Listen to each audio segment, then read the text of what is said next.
২০০৯ সালে বিডিআর হত্যাকাণ্ডে সাবেক প্রধানমন্ত্রী শেখ হাসিনা, শেখ সেলিম ও ফজলে তাপস সরাসরি জড়িত ছিলেন এমন অভিযোগ করলেন এই ঘটনায় নিহত বিডিআরের সাবেক মহাপরিচালক মেজর জেনারেল শাকিল আহমেদের ছেলে রাকিন।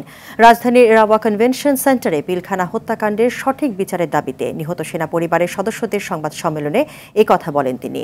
নিহত সেনা কর্মকর্তার সন্তানরা বলেন, পিলখানায় বিদ্রোহ হয়নি, পরিকল্পিতভাবে ৫৭ সেনা কর্মকর্তাকে মেরে ফেলা হয়েছে। ১৫ বছর তাদের কথা বলতে দেওয়া হয়নি। অন্তর্বর্তী সরকারের কাছে সঠিক বিচারের দাবি জানান তারা। আতিকা রহমানের রিপোর্টে বিস্তারিত।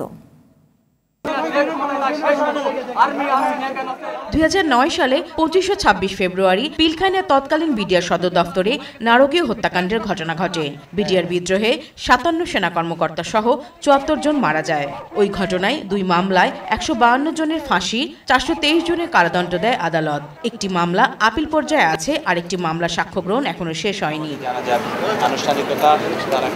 ১৫ বছর আগে ঘটে যাওয়া সে হত্যাকাণ্ডের পুনরায় সঠিক তদন্ত ও বিচারের দাবিতে সংবাদ সম্মেলন করেন নিহত সেনা কর্মকর্তার পরিবারের সদস্যরা। স্বজন হারানো স্ত্রী ও সন্তানরা অভিযোগ করেন, তাদের এতদিন সত্য কথা বলতে বাধা দেওয়া হয়েছে। কেন এত বছর ধরে আমরা এখন পর্যন্ত সাধারণ জনগণ জানতেই পারে না যে ইনসিডেন্টটা কেন হয়েছে, কেন এটা দাবিয়ে রাখা হয়। ২০০৯ সাল থেকে এই ১৫ বছর আমরা বৈষম্যের শিকার হয়েছি। এই ডাল ভাতের গল্প বলে আপনারা আমাদেরকে, আমাদের বাবাদেরকে, আমাদের প্রাণপ্রিয় সংগঠন বাংলাদেশ সেনাবাহিনীকে আর ছোট করবেন না। সে সময় সেনাবাহিনী যে তদন্ত করেছিল তা জনসম্মুখে প্রকাশের দাবি জানান স্বজনরা। পূর্বে যে সমস্ত তদন্ত হয়েছে সেই সকল তদন্তের রিপোর্ট পাবলিক করতে হবে। অবিলম্বে সেই এনকোয়ারি কমিশন গঠন করতে হবে।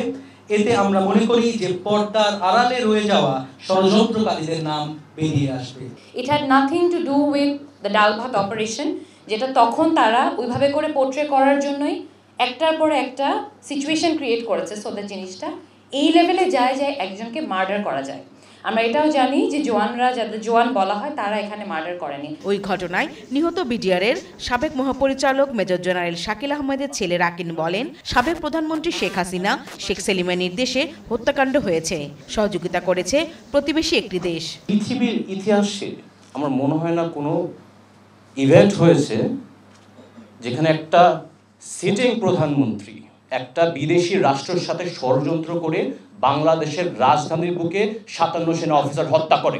এই হত্যাকাণ্ডের সাথে জড়িত শেখ হাসিনা, ফজলে তাপস, শেখ সেলিম আর তাদের অনেক লোক আছে যাদের সাথে কমপ্লিসিট। ২৫ ফেব্রুয়ারি সেনা শহীদ দিবস পালনের দাবি জানান বিডিআর বিদ্রোহী নিহতের স্বজনরা।